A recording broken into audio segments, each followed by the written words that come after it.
안녕하십니까 차바크TV 여러분, 바타쿠 지미입니다. 자, 아프릴리아 RS V4 RF 주행 리뷰를 시작하겠습니다. 그러면 항상 시작하기 전에 하는 배기 사운드부터 시작해 보겠습니다. 자, 렛츠고!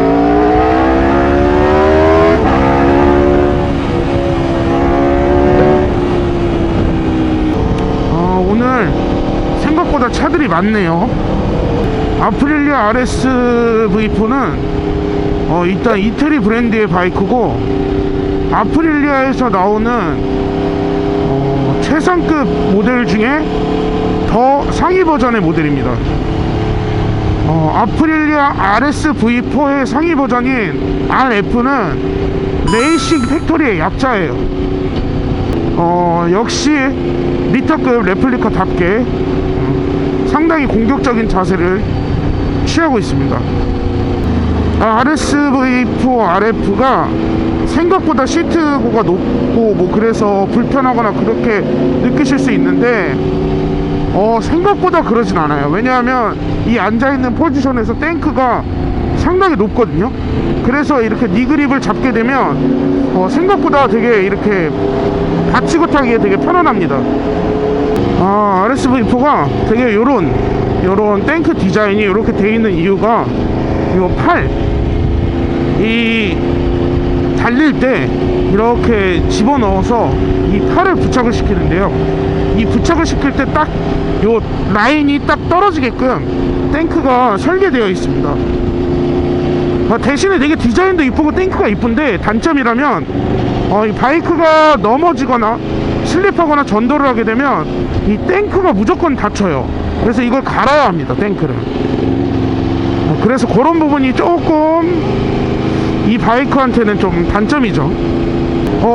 당연히 이 바이크도 저는 백스텝이 되어 있습니다. 그래서 다리 포지션이 이렇게 뒤쪽으로 많이 가 있는데요, 레플리카 바이크들은 오히려 백스텝을 하게 되면 자세가 좀 불편하거나 뭐 그런 거보다는 오히려 백스텝을 장착한 게 훨씬 이 탑승에 있는 이 자세나 이런 부분이 되게 편합니다. 되게 불편하지가 않아요, 바이크가. 네. 레플리카는 불편하다라는 편견들이 많이 있는데, 뭐 유독 제가 뭐 레플리카 바이크를 좋아해서 그런 걸 수도 있는데, 일단 크게 불편한 점은 없습니다. 되게 편하고요. 제가 느끼는 바이크 중에 탑승을 하면 좀 엉덩이가 너무 높고 내가 이렇게 앞으로 좀 숙여져 있다라고 느껴지는 바이크들이, 현재 제가 가지고 있는 바이크들 중에는 R1M이랑 V4R이 되게 심해요, 그런 느낌은. 근데 이제 RSV4는 그런 바이크를 타고 나면 생각보다 상당히 되게 포지션이나 이런 부분이 되게 좋습니다. 일단 기본적으로 리터급의 고사양 버전의 바이크들은 일반 스탠더드 버전이랑은 많이 달라요. 왜냐하면 올린즈 서스펜션이 들어가 있고 최대한 서킷에 최적화되어 있는 사양입니다, 바이크들이. 그렇기 때문에 좀 바이크가 공도에는 적합하진 않아요. 근데 저는 이제 워낙 바이크를 좋아해서 서킷과 공도를 같이 타는데, 뭐 올해는 제가 이제 서킷을 가질 못했네요. 원래 가는 걸 진짜 좋아하는데. 그래서 어쨌든 앉아있는 포지션은 그렇고 현재 탑승한 이 느낌도 그렇게 불편하진 않습니다. 되게 괜찮고, 그리고 이 전자장비가 되게 많이 들어갔어요, 후자에. 지금 현재 2017년 이후로는 킥스포트도 업다운으로 들어가고 계기판도 풀 LCD 계기판으로 바뀌었는데, 현재 제 모델은 2015년도 최초 500대 한정으로 만들어진 RF 모델이기 때문에 그런 옵션은 좀 빠져 있습니다. 아프릴리아 RS V4가 제일 먼저 V4 엔진을 만들었습니다. V4 4기통. 그리고 아프릴리아의 최대의 라이벌은 항상 두카티였어요. 두카티와 아프릴리아. 그리고 유럽에서도 아프릴리아 바이크는 상당히 평이 좋은 편입니다. 근데 문제가 뭐냐 하면 국내 수입원이 문제였어요, 아프릴리아는.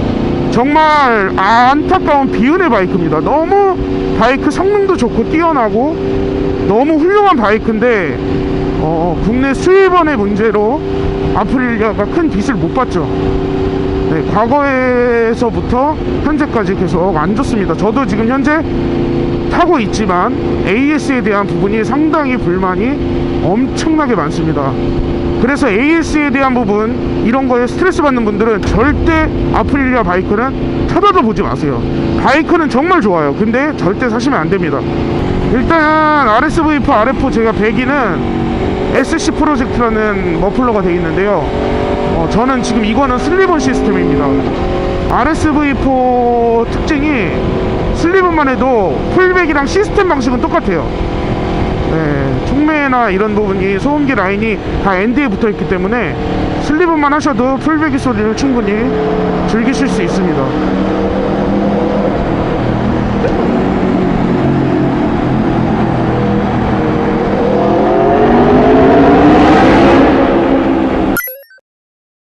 그럼 일단 코너 주행을 한번 해볼게요. 브레이킹. 일단은 이제 이 리터 바이크들, 특히 이태리 리터 바이크들은 기본적으로 브렘보 시스템이 들어가 있습니다. 지금 현재 이 모델도 브렘보 브레이크 시스템이 들어가 있는데, 그렇기 때문에 브레이킹 능력이나 이런 게 상당히 뛰어납니다.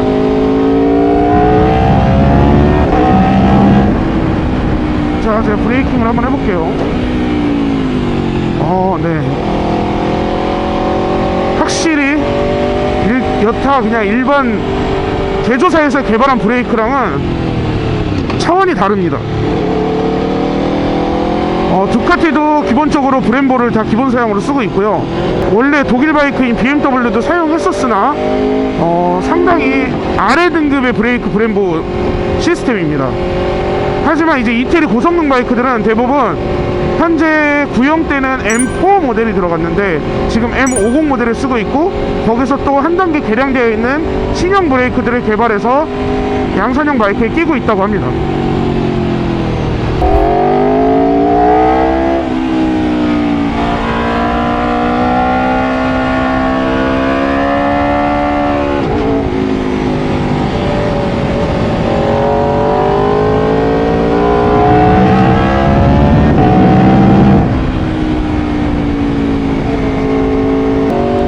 확실히 이렇게 딱 코너를 놓을 때 이 포크가 눌리는 그런 느낌보다 이제 하드하게 올린지 쇼기 확실히 잡아주니까 뭔가 바이크가 밀리거나 이 코너를 돌 때 출렁거리거나 그런 부분은 전혀 없습니다. 뭐 이 바이크도 이미 파워가 200마력을 넘고 있기 때문에 뭐 출력에 대한 부분은 말할 것도 없어요. 일단 정말 잘 만든 바이크인데, 단 국내 시장에서 또 마케팅의 실수로 좀 안타까운 부분이죠.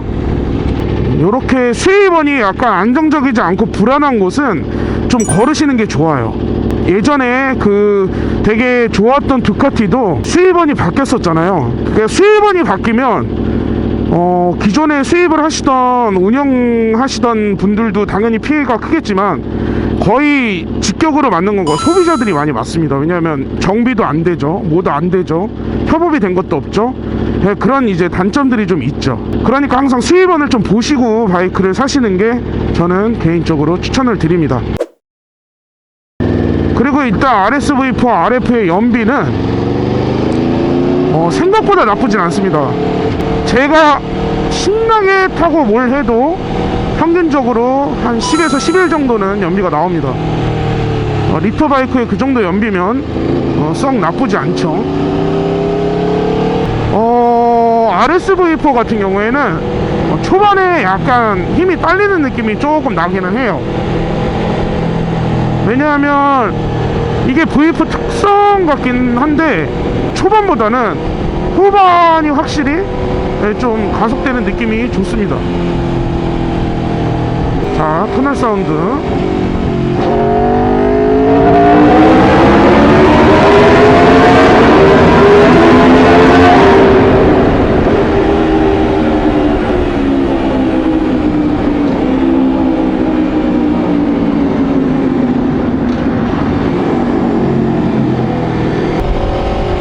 약간 아프릴리아가 레이싱 데칼이 약간 호랑이 같은 느낌이 있는데 약간 호랑이 같은 사운드가 나요. 오르르 하면서 막 이제 뭐랄까 호랑이가 막 꽉 하는 막 그런 호랑이 사운드. 헛소리 하지마 임마. 다른 바이크엔 없는 RSV4만의 사운드 매력인 것 같습니다.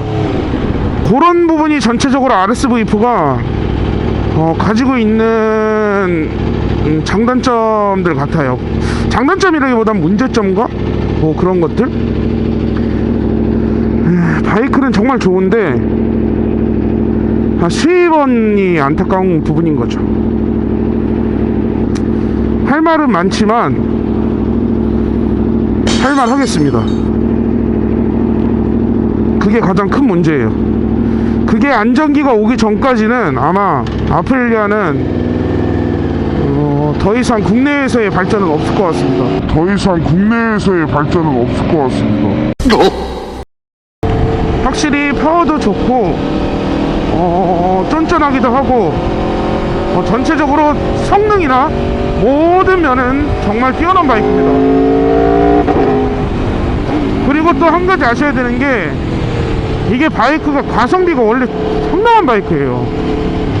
이거랑 동급의 바이크를 보자면 사실 해외에서는 V4랑 비교를 많이 합니다. V4 S급. 근데 국내 시장의 V4 S가 4,400 정도 가격을 하는데 RSV4 RF 같은 경우에는 그때 당시에 가격이 한 3,200만원 정도 했었습니다. 그러면 거의 1,200만원이 싸요.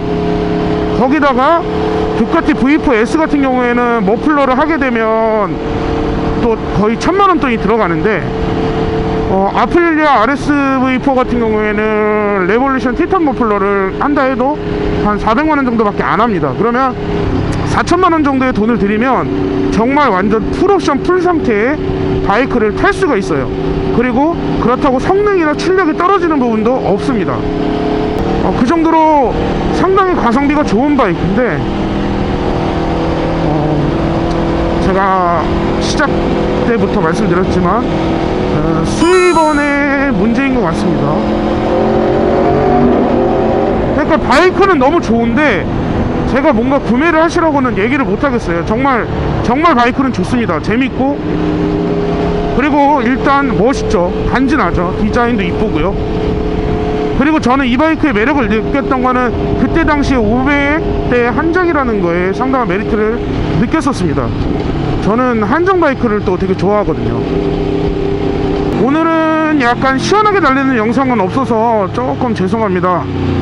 제가 전체적인 총평은 제가 아까 말씀드렸던 장점은 정말 이 바이크는 정말 좋아요. 정말 좋은 바이크고 V4랑 견주는 바이크고 출력도 현재 200마력이 넘어가고 있기 때문에 전혀 부족한 면은 없습니다. 그리고 당연히 쇼버 성능도 상당히 좋고요. 앞뒤 다 올린즈로 들어가 있고 이 중간에 순정 댐퍼마저도 올린즈 댐퍼가 들어가 있습니다. 그리고 15년식으로 넘어오면서 ATC라는 아프릴리아 트랙션 컨트롤 시스템이라는 게 이 버튼을 누르면 다 지금 주행하면서도 조절할 수 있어요. 그때그때 순간순간 바로바로. 그런 것도 너무 좋고요. 그런 부분도 전체적으로 잘 신경 썼다는 게 보이는 바이크입니다. 그리고 아프릴리아도 확실히 모터스포츠 경험이 많기 때문에 거기서 있었던 경험을 토대로 다 접목을 시킨 거고 당연히 경기에서 부재가 있고 성적이 안 좋을수록 양선형 바이크를 좀 이렇게 사람들이 좀 쳐다보지 않는 경향이 있죠. 하지만 아프릴리아 RSV4는 정말 좋은 바이크입니다. 정말 좋은 바이크인데 단점이라면 국내 시장이랑 맞지 않고 그 맞지 않은 이유는 AS에 대한 부분 그리고 공식 수입원에 대한 부분 그게 가장 큰 문제인 것 같고요. 그리고 생각보다 신경 쓰고 관리해야 될 게 많습니다. RSV4는 확실히 이태리제 바이크고 성능이 좋고 그런 만큼 바이크를 되게 많이 신경 쓰고 관리를 해줘야 돼요. 어떤 바이크든 다 그러겠지만 유독 더 관리해줘야 하고 생각보다 유지비가 조금 많이 들어가는 편입니다. 가격대에 비해. 그래서 바이크가 중고 매물이 빨리 나오고 자주 나오는 게 아닐까 싶거든요. 그리고 대부분 AS에 대한 부분도 스트레스를 많이 받으셔서 네, 정식 서비스 센터나 대리점도 없어지는 추세이기 때문에 그런 거 봅니다. 하지만 지금 현재 아프릴리아 딜러권을 갖고 있는 데는 있으니까 좀 더 흐름을 봐야 될 것 같습니다. 그럼 또 이상 아프릴리아 RSV4 RF 한번 주행 리뷰를 해봤습니다. 구독과 좋아요, 알람 설정까지 부탁드릴게요. 네, 이상 차바쿠TV 짐이었습니다. 감사합니다. 빠잉! 끝! 구독과 좋아요, 알람 설정까지. 고맙습니다.